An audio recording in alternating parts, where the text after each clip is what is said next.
Most teachers start side hustles because they want to supplement their income to either relieve some stress over bills they're piling up, fund their kids' extracurriculars, save for vacation, or even to fund hobbies that they feel guilty paying for out of their regular paychecks.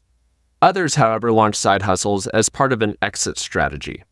Due to a variety of factors, we know that there's been a mass exodus of teachers leaving the career over the last few years, and today's guest is one who deuced out of the classroom after being pushed to the brink by some really toxic administrators. After 7 years in the classroom, Liz Langs decided to take her tutoring side hustle and scale it into a full-time business.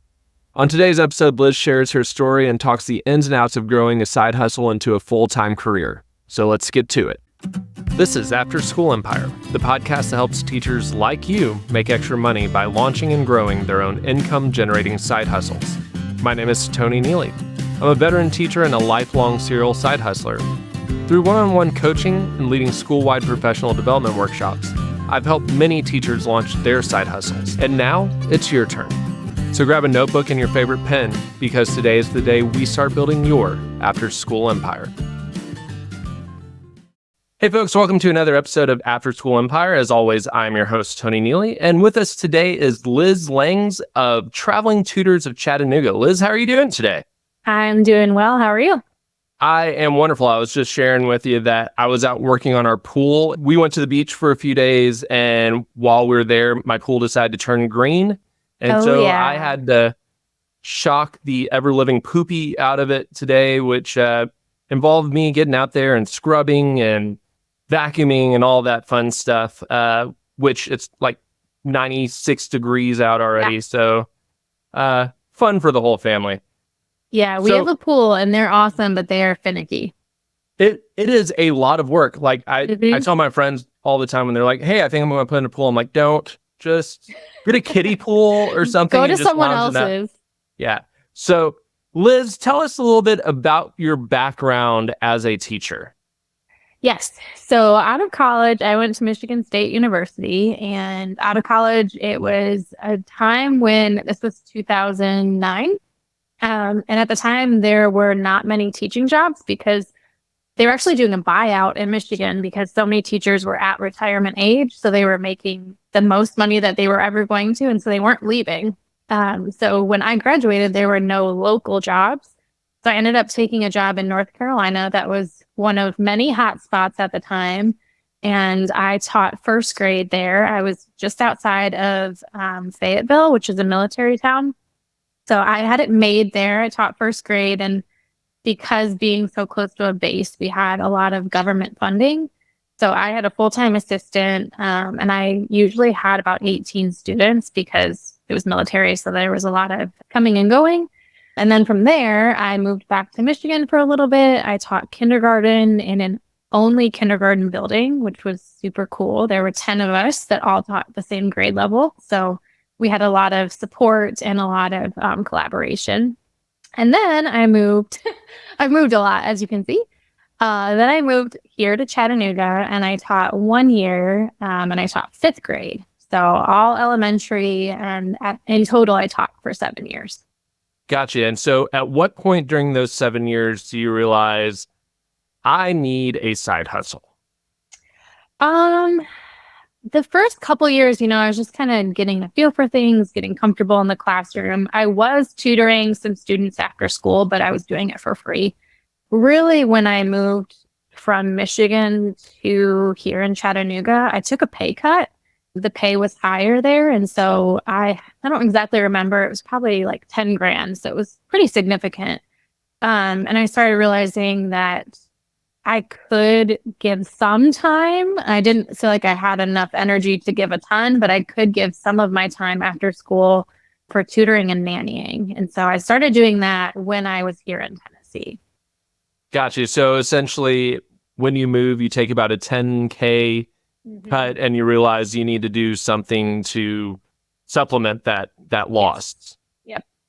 So you said you were doing nannying and tutoring. I know that we're going to get into your story a little bit, that tutoring really becomes your thing. At what point do you realize that you want to put more of your time and more of your effort hustling into tutoring as opposed to nannying? Well, nannying, I feel like I loved it. I had an awesome family and they paid me well.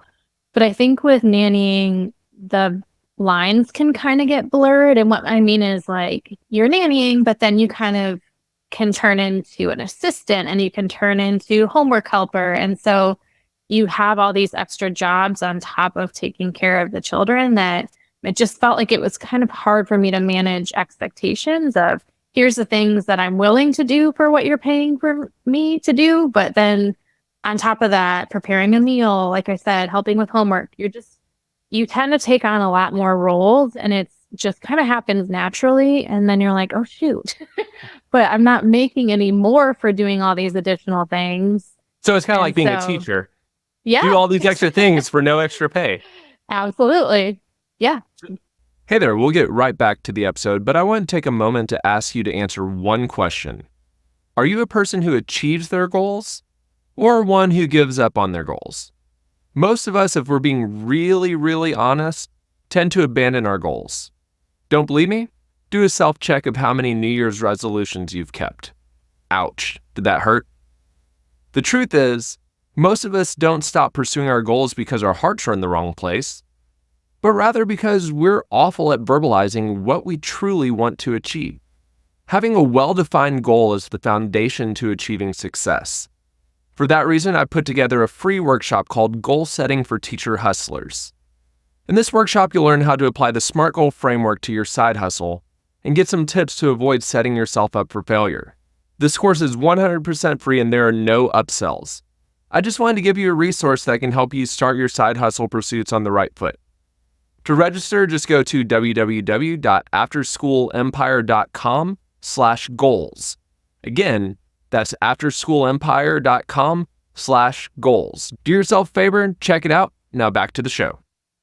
During COVID, we had a nanny for a while, and she also kind of took over some meal prep responsibilities, but we definitely paid her extra for doing that. Yeah. And I think in my nature, of course, I want to help people, but it just gets to a point where like, okay, I'm doing laundry, I'm cooking meals, and it just, it's a lot more than just any actual time with kids in the last 2 weeks. Yeah. So tell me about moving from doing tutoring as just an after-school volunteer endeavor to actually seeing some dollar signs and seeing it as being an opportunity to make that extra cash.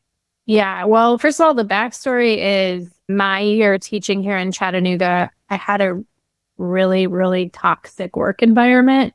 And so I was slowly working on an exit strategy of just, I didn't know that it would be forever, just maybe take a year off, come back. But that was an exit strategy from teaching in general or an exit strategy from that specific school?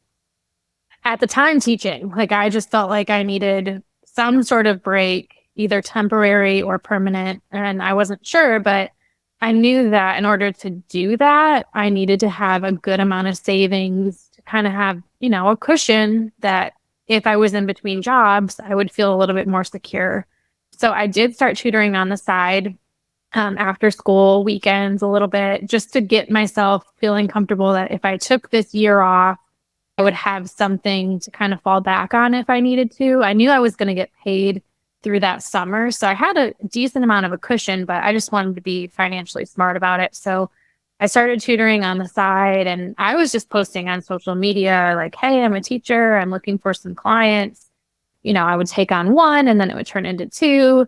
And next thing you know, it was just, I felt like the demand was really there. And so it just made me realize like there's, especially in this area, because what's cool about Chattanooga is we have a massive public school system, but then we also have a ton of private schools, a really big homeschool population. And so I felt like, man, I can pull from all these different types of clients and I could see in the future how this could be possible to turn it into my full-time gig if I wanted to. I just saw that there was a huge demand and already I was working full-time and tutoring and it was supporting me really well. So that was kind of my exit plan was, okay, if this is working now, I could continue to build this, but I only have so much time right now. So how can I if I do this full time, obviously that would mean leading the classroom. Yeah. So let's go back to some of those first jobs you get. So you said that you were posting on social media. Were you just posting on your own personal accounts? Were you joining community groups? Where were you putting out the word? I was joining a bunch of mom groups. And so I would post on there, here's my availability, here's what I specialize in, here's what I do. And that's how people would find me. And then what's been great too about Chattanooga is it's very small town feel. So once someone has a really good experience, especially moms, I feel like they're sharing that with their friends, they're sharing it with other moms. And so that word of mouth can pick up pretty quickly. Yeah, and that's one of the things that I emphasize over and over again when I'm doing coaching or when I'm leading professional development for schools on side hustling for teachers. Those first few jobs that you have really are going to make or break your reputation, because if you make $150, $200 and you do a really crappy job, then that may be the last $150 or $200 you ever make with that side hustle. But you do a great job, then your name's going to get around, word's going to start getting around. Like you found, you're going to get to a point where you struggle keeping up, because a good reputation is something that's going to spread like a virus. Yeah, it's so important to me. And I think I've seen other people, whether it be like locally or even just like in Michigan where I'm from, I've seen people trying to do similar things, but they want to cut the corners, right? They want to do it quickly. They want to grow quickly. And I watch it and I just kind of feel like, man, but you're not going to start it right. Like you really have to build relationships, build trust, especially if you're working with children like I am. And that is it's going to take you so much further than just like trying to network with people. That's just an exchange, right? But if you're building relationships, you're investing, and then you're listening to their story, that's what's going to set you apart. And so you can't, in my opinion, cut corners. You can try, but it's going to catch up to you. Yeah. And a service-based side hustle, especially, I liken it to good Texas barbecue. Low and slow is the way to go. Yep. Because once you get out there, you're either going to overextend yourself. Like you said, you're going to start cutting corners, and you're going to have clients who realize that you're not giving them the full focus that they deserve. So why would they tell somebody else to hire you? Yeah, it really makes a huge difference. And I think there's tons of businesses. There's nothing per se like unique about us, but I will say what sets us apart is that relationship. And it's because I have spent so much time in the classroom that I worked closely with parents. And so I know how to have that relationship. I know how to listen to their story because they're telling me about the most important thing in their life, which is their child. And so having that relationship is everything. So you said you were offering tutoring based on your specializations. I'm assuming you're K-5 or K-6. There's a lot of content that can be covered there. So what were you selling? What did you see parents were most interested in hiring you for? And which content area do you see the most demand for? Literacy, for sure.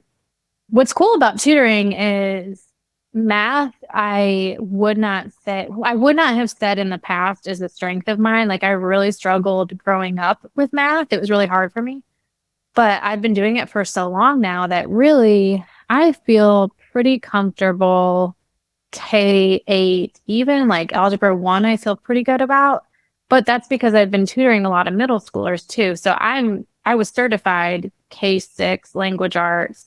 Actually, my degree is in child development. So I have that, early childhood too. But once I started tutoring and becoming more familiar with upper level, I feel good, really K-8 and math included. But literacy is kind of what I built my own client through. I do some math too, but literacy is in high demand for sure. Okay, excellent. So as parents are hiring you out, you're putting a lot of emphasis on literacy. What kind of metrics are you using to determine your success as a tutor? Yeah, so normally when someone reaches out for the first time and they're interested in tutoring, we do a pre-assessment. on our own just to see where they're at. But usually I still want to see like report cards, TCAP, any sort of testing that may have happened within the school. It just gives me kind of a starting point, and then I can kind of go from there, because tutoring is not like the classroom, right? So I'm not with students every day. So when I first meet them, I really want to be able to tell pretty quickly where they're at so that I can just get started. So we'll do a pre-assessment, and I use a lot of materials that I used in the classroom that are research-based, that are really high quality. And then I can sit down with the family and say, okay, this is what I see. These are some hot spots I'd like to work on. Here's some things that your child's working really well on. And just like you would in the classroom, I'm doing a pre-assessment. I'm working on certain skills. Once I feel like those might be mastered, I'm checking in on them, seeing if I need to do any reteaching, reviewing before I move on. So I'm really using the same set of skills. I'm thinking about like a scope and sequence, all the things I did in the classroom, but I'm not tied to a curriculum anymore. So I have the freedom I call it patchwork. I don't know why, but basically like I'll pull materials from this that I really like, and I might pull from 3 or 4 different things. And I'm really creating like an individualized, catered to them approach, but I'm not just using one curriculum because I don't have to anymore, which is great. Yeah, that it is nice. I will say one of the things I love about teaching at my school, I teach at a Title I school, and we are a textbook-free Nice. campus. And so I'm able to bring in all these great resources that I wouldn't otherwise be able to do if I was tied to some kind of county or state assigned set of texts. Yeah. You have this exit strategy. You say, I'm going to start building up some savings so that I can leave teaching behind after you had this really toxic year. Tell me about when you realized I'm meeting my goal. You know, the old book, I Kissed Dating Goodbye. I'm kissing teaching goodbye. What does that transition look like for you? Well, I also bought a rental property. So that was part of my exit strategy too, was how can I have cash flow that's always coming in, even once my paychecks from teaching were going to be, I only, had them through that summer. So I wanted to have a way that I could live for free. Because the house that I own is a triplex. So it's 3 units. So I was living there, but then I had my rent covered, and, I was cash flowing a little bit. So that was also part of my exit strategy. And I'm not going to lie, it was hard. Once those paychecks from the county stopped and I was fully self-employed on my own, there's a huge motivation, because it's stressful in a way, but it's also nice because, like, at least for me, I bet on myself and I know that I can figure it out. And so I just knew, okay, if I'm the one making money, that just means I'm going to have to work my tail off. So I was picking up babysitting jobs, nannying, tutoring. I was doing everything just to make money. And then once it looked like my schedule was pretty full, as far as like, Monday through Friday, I've gotten a certain number of clients. Between my rental property and this, I'm feeling pretty comfortable. And I was not making much money. I mean, truthfully, it was just paying my bills. And I was single at the time, so it was just me. So I'm making enough to make do, but there's not excess, right? But to me, it was worth it because I had such a toxic year of teaching that it was worth it to me to feel more freedom and more just peace. And finances were not the main goal at the time. It was, I need to kind of like recharge from the experience that I had, because it was pretty traumatic. And so I needed time to just take and feel ready to move on to something more full time. But yeah, it was a struggle at first, but slowly but surely it started to build, which was great.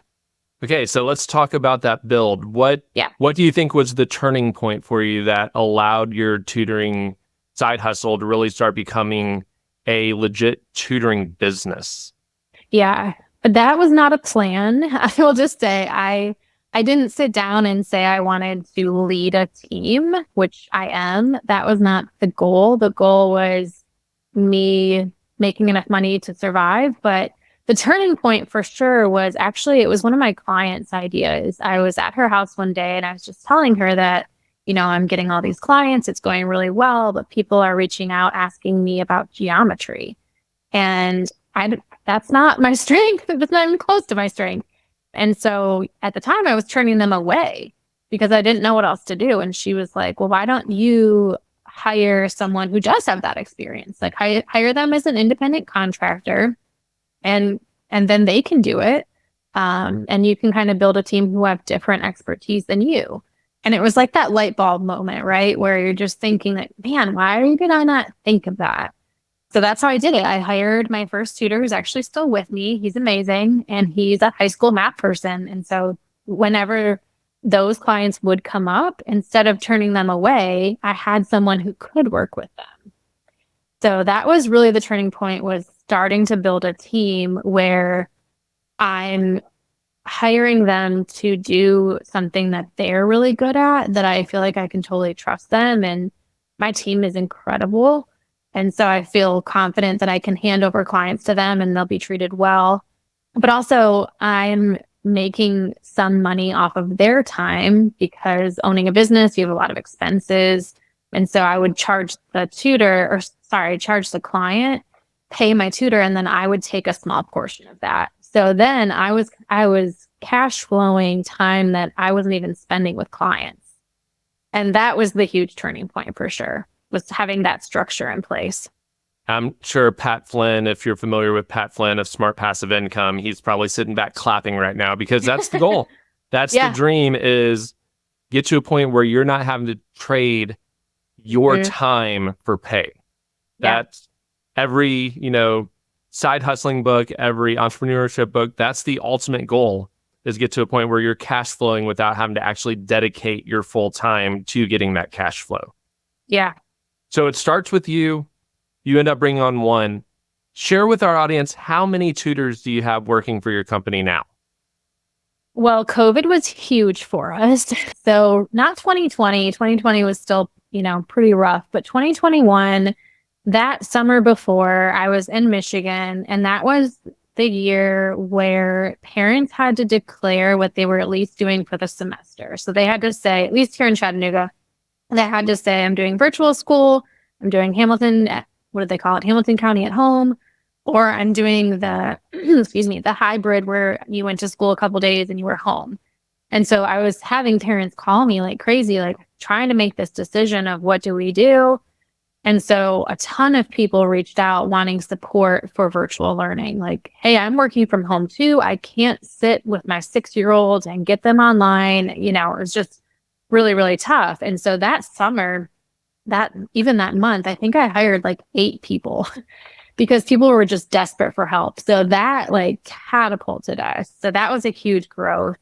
And then what has happened in the last 2.5 years is a local private school has partnered with us to provide tutoring for hundreds of students. So there's 25 tutors just at this one school. And so I have over 50 tutors, which is crazy. And we're Chattanooga, a little bit of North Georgia. And what also makes us unique, and it helps with my business model a ton, is we don't have a location. So I'm not paying rent. I'm not paying utilities. A lot of that overhead cost I don't have, because we go to our clients. So whether that's, sometimes we'll go to a library, but 99% of the time we're in their home. And that's also super convenient. So they don't have to, moms don't have to, or dads don't have to get multiple kids in the car, go somewhere for an hour, waste an hour trying to find something to do and then pick them up. And so that's been a huge plus for families too, is just the convenience of us coming to them. But it's also helped me to not have that cost. Yeah, that's beautiful. I mean, I'm all about eliminating as much overhead as possible. It's 2024.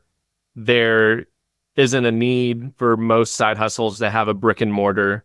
Right. There's so many public spaces available. There's so many resources available online.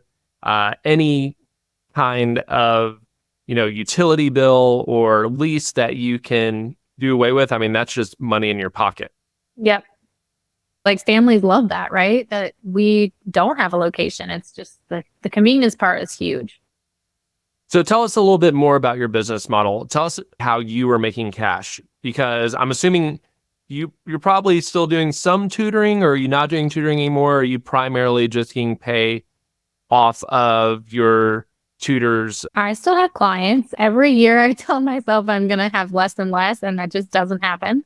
The thing about owning a business is, and I have an amazing team, but in reality, with any business, no one's going to care about it as much as I am, right? And so there's been times where someone has had to transition out with a student for various reasons, and I just don't have it in me to then say to that parent, like, hey, sorry, I have no one for you. I care so much about my reputation that what happens is if I don't have another tutor who can take it on, I take it on. And so that quickly my schedule fills up. So this year was one of the busiest years I've had. I think I had like 12 students myself, which may not sound like a lot, but some of those are multiple days a week. And also we're in several schools. And so my time is spent with clients, but also going and checking in on my team as well. So this year I've had a lot more clients than normal. Eventually I will phase out, but I haven't done that yet. And I don't know that I want to. I really enjoy working with families. And so I don't want to be totally hands off, but I obviously can't do everything. I only have so much time. So I have clients that to answer your question, I have clients that I'm truly, making money straight from them. I have clients who are working with another tutor. And like I said, I'm making some money from that.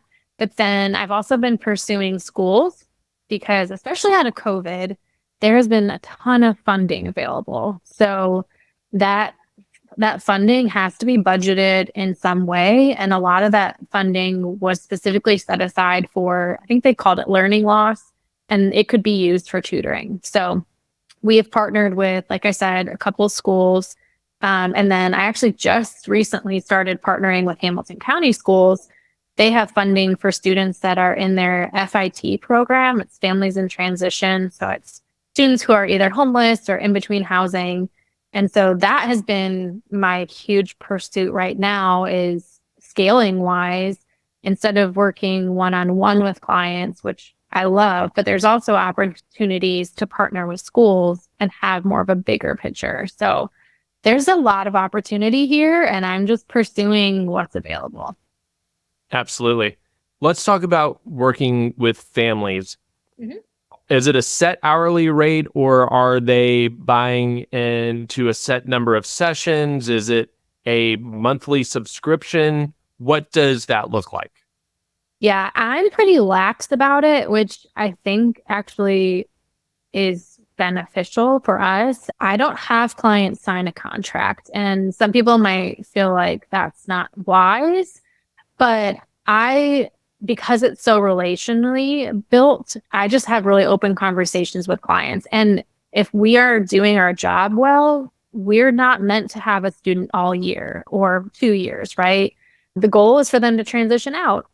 And so I personally don't feel comfortable saying, hey, you need to sign a year contract with me, when they may not need a year. They may need a semester. They may need it. It doesn't really make sense to me to have people sign a contract. Also, I think what sets us apart is flexibility. So we're really flexible. We're working with kids. And so if they're sick, we're not going to work with them. Or if they're going out of town, they have sports. There's all these things that factor into their lives. And so I'm just really flexible about it. And I think people appreciate that. And our clients are great and are flexible back if we need something. So I don't have any sort of formal paperwork that anyone fills out. I just check in with clients. How is everything going? Do you need anything? But it just looks like that. So we do hourly. I've thought about packages, but it just sounds more complicated. I'm all about making it as easy as possible. And so our team has a Google Calendar. We put all of our appointments on there, and we invoice on Fridays. So we're invoicing per hour. And yeah, so it just is pretty streamlined, where I don't have to sit down and say, okay, this person has 2 more sessions left in this package. To me, that just like overcomplicates it. Yeah, that's definitely understandable. How long on average are you seeing clients sticking with you? At least a year, sometimes longer. We have some homeschool families, and so like right now, I have 2 homeschool families that I've had for a couple of years now. So I'm kind of just following with them on their education. I'm like the main homeschooler. Um, but also because it's such a strong relationship, we're going into their house, right? So we're there, someone's cooking dinner, we're with the family. Like you really do become a part of the family, which is awesome. There are times where we could transition out earlier, but we have this great relationship and it's one thing that's taken off their plate every week. I'm talking about moms mostly. It's the convenience of it and just one thing they don't have to worry about. And so sometimes that that tutoring can go longer than necessary. And so sometimes I have to have the opposite conversation where it's like, hey, your kiddo's on grade level, they're doing great. But I think parents just worry that they're going to slide backwards.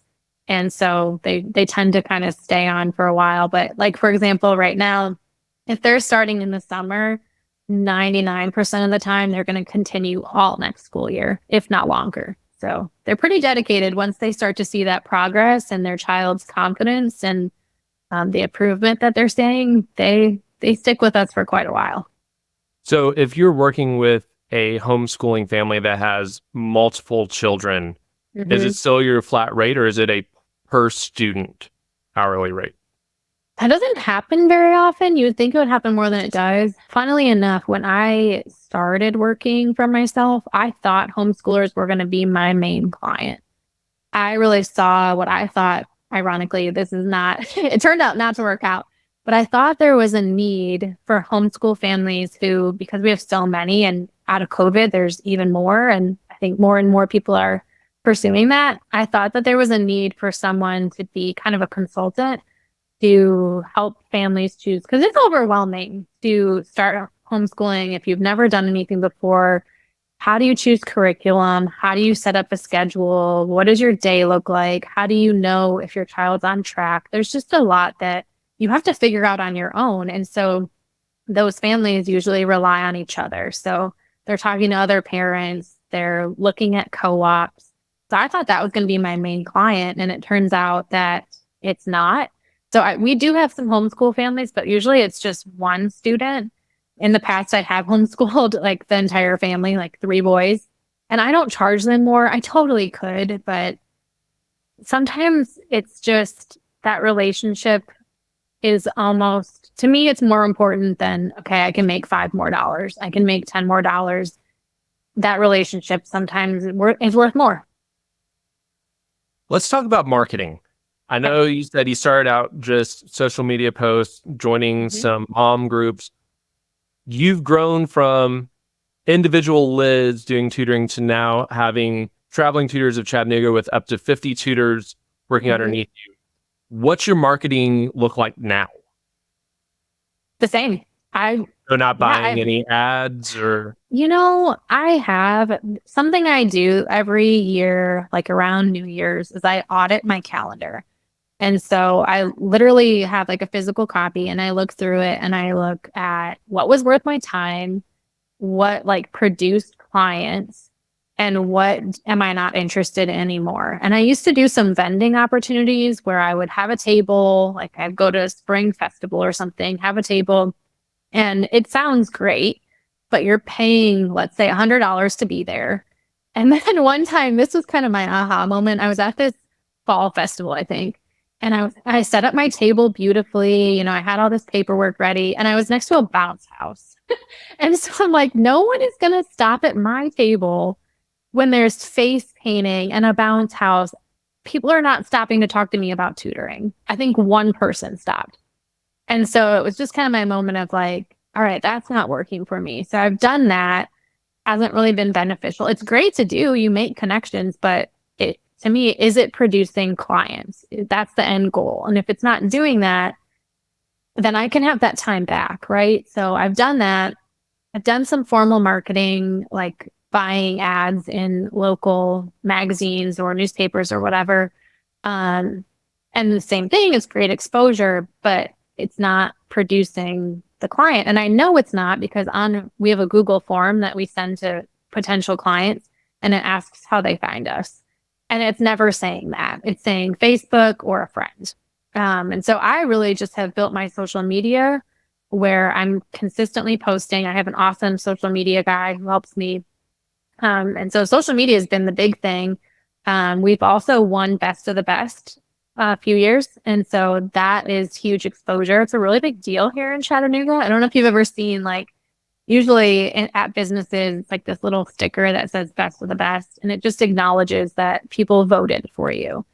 And so things like that have been the most important. I've also met with a lot of principals and built relationships at schools.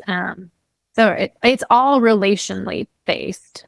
So marketing, for me, I really have not spent any money on. That is wonderful. I have two questions follow up with from what you're just talking about. Question number one, you said you hired somebody to help with your social media. What are they doing for you? Are you focusing on organic content marketing? Are you making long form, short form videos? Are you doing customer or client testimonials? What are you doing with your social media? So I'm 37, so I'm comfortable with social media. I kind of grew up with the internet, but he's 21. And so he just is way more comfortable and skilled at making reels and Instagram. And we have a TikTok that he posts. So really, it's kind of a fresh perspective because I'm in the business every day. And so it's nice to have an outsider who can say, hey, have you thought about talking about this? And I'm just in my own world every day and I can post on social media, but it's nice to have an outsider view who's not in education at all. So he can kind of bring a different lens to things. My favorite thing that he does is he will come with me to sessions. So he will interview parents on the spot. He'll take some footage of us working with students. And that I think is really powerful because I can talk about tutoring all day and it can sound really formal and really kind of like high stakes, I guess. But the reality of what it actually looks like is it's fun and we're doing engaging things and it looks a lot like it would look in the classroom. But this title of tutoring just sounds like you're sitting there with paper and pencil, and that is not what's most appropriate. So that's not what it looks like. So I love having him come to sessions with me. And then he'll also interview our team so that they can talk about their expertise and why they're capable and, qualified to do what they're doing. But he's been a really huge asset and has made a really big difference. And like I said, when you're owning a business, you cannot do everything and you can't do everything well. So what can you outsource? Can you outsource your social media? And I was telling you before we started that I've had interns before that have been unpaid and they've been fantastic. I am paying him, but there are ways to get different sort of things outsourced that financially can still make sense because when you're growing, you don't have a lot of extra money to just, throw at different things. So you end up doing it all yourself. But now I'm a little bit more comfortable outsourcing more, which is awesome. Yeah, it's hard, especially for us as teachers, to give up control because we're so used to having to do everything. I do like that he's going with you to sessions and talking with kids and talking with families, because so often when we're doing content marketing, we put so much focus on getting information out there, but people don't hire us for information. They hire us for transformation. And so it's one thing to go and say, hey, here's all the cool programs we have. It's another thing for a parent to say, my child was reading at a second grade reading level as a fifth grader. Now they are ahead of their, grade level. That transformation is what's going to get you more clients. Yeah, I think it's really powerful and it just makes it more personal because, I'm sure there's times, once again, Chattanooga is a small town. And so there's probably times where people see a familiar face on video too. And so that probably helps them know, okay, if they're using them, I can probably trust them too. The other question I wanted to throw out to you that you'd mentioned was, you said you've been building relationships with principals. I know a lot of teachers who have great ideas for side hustles that they envision working within a school, but they are really nervous about reaching out to principals. They don't want to sound too salesy. They don't want to come off as being insincere. So tell me about your approach to reaching out to principals. What's that first contact look like for you? Well, it's been a while. So when I first started the first couple of years, this is my 8th year. And so the first couple of years, I was networking. I was going to all these events. I was really, quote unquote, hustling And so I have a lot of established relationships already with principals. So I would just kind of, I guess, cold call and say, hey, this is who I am. I'd love to chat with how we can support students at your school. And the thing that was surprising to me was most of them said, I'm so glad you reached out because parents ask about tutoring and we don't know where to send them. And so as a principal, I think a lot of times they feel like it's their job if a parent comes to them with some sort of concern to have a resource.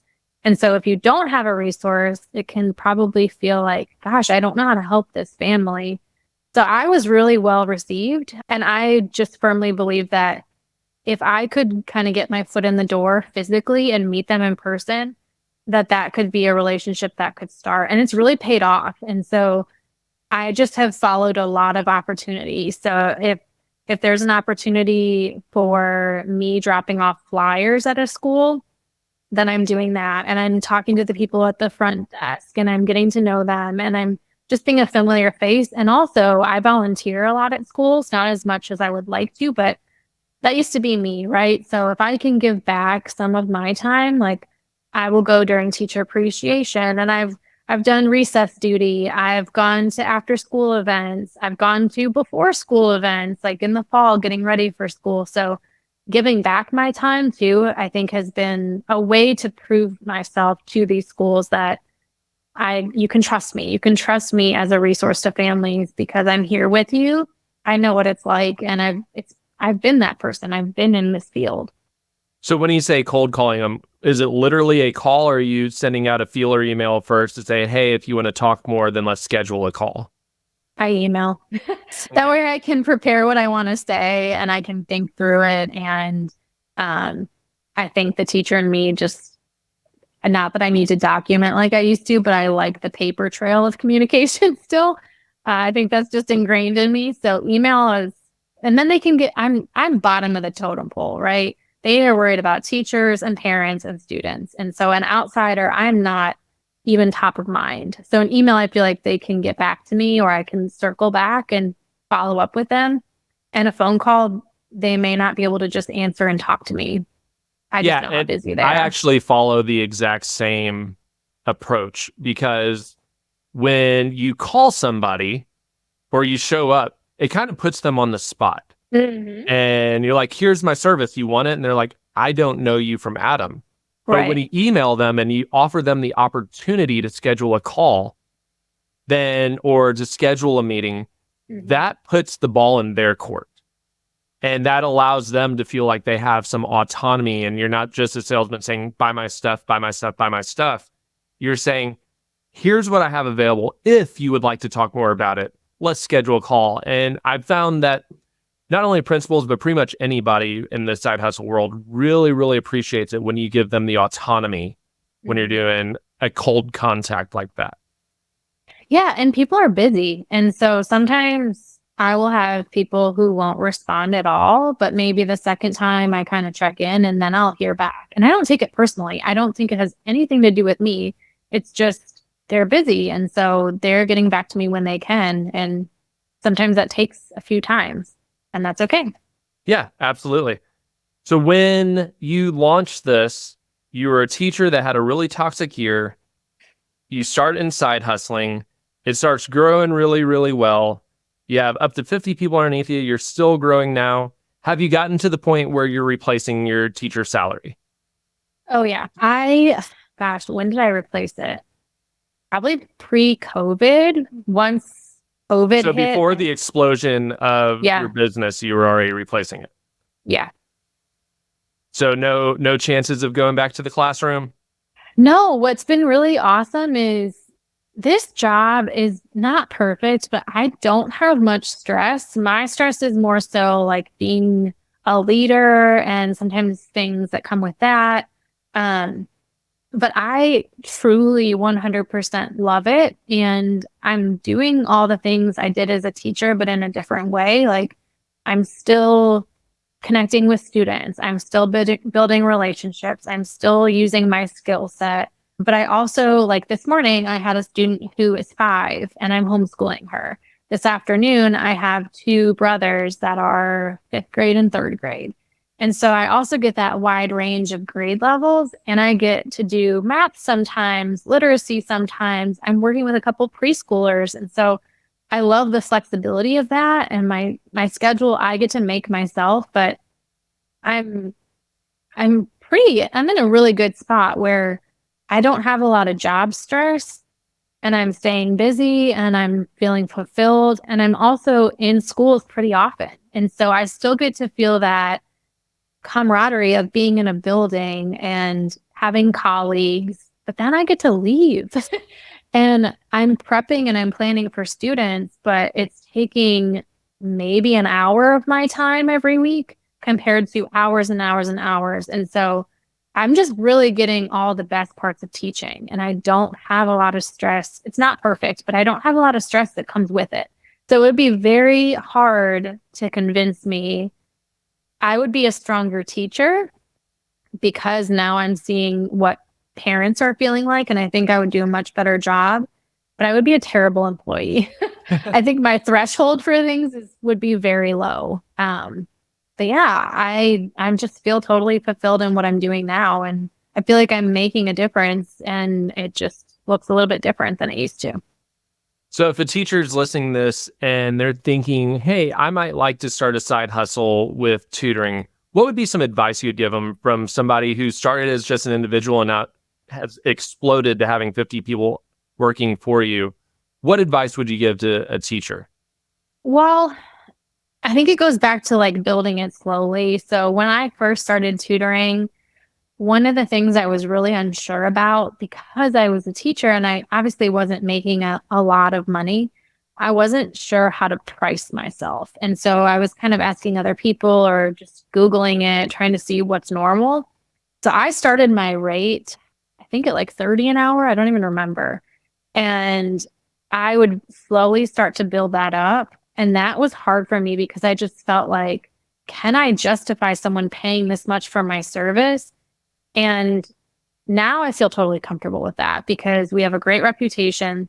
We're coming to our clients, we're prepping materials, we're completely customizing it to their child. And so I feel like I can really say, yes, this is why it's this much. But that was hard for me at first. But I also learned that I could up that price, but I was never going to do that with my current clients. And so even now I have clients who pay quite a bit less because I've like grandfathered them in. And to me, it's more important to keep that relationship strong than to say to someone, hey, I'm actually going to charge you $10 more because this is our new rate. I could do that and it would probably be fine. But I just feel like there's times when the relationship is going to trump kind of everything else. And so that's been one of my huge learning points is you can start a side hustle as a tutor easily, but just treat your people really well. And if you are going to increase your rate, I just strongly believe that that can be new people, but I like to grandfather people in and just honor their time with me. Awesome. Thanks so much for your time. I really appreciate you taking time. I know we're in between clients. If somebody wants to learn more about Traveling Tutors of Chattanooga, to see what your website looks like, what your social media looks like, maybe even hire you or one of your team members for some tutoring, where can we find you online? Everywhere. So Facebook, Instagram, TikTok. Our website is just Traveling Tutors of Chat with 2Ts.com. And then on any other platform, you can just search Traveling Tutors, and that's where we are. So if we can help in any way, feel free to DM us or reach out. And if you have any questions, I'm happy to help. Awesome. I'll be sure to have all of that linked up in the show notes. Liz, you are amazing. Thanks for coming on and sharing your story, and we'll see you again soon. Thank you so much. For more resources and support, be sure to visit www.afterschoolemempire.com and sign up for my mailing list. I promise not to spam you, and you'll be the first to know about new side hustle resources that are available from After School Empire. Until next time, remember, people want to give you money. You just have to find a reason for them to do so.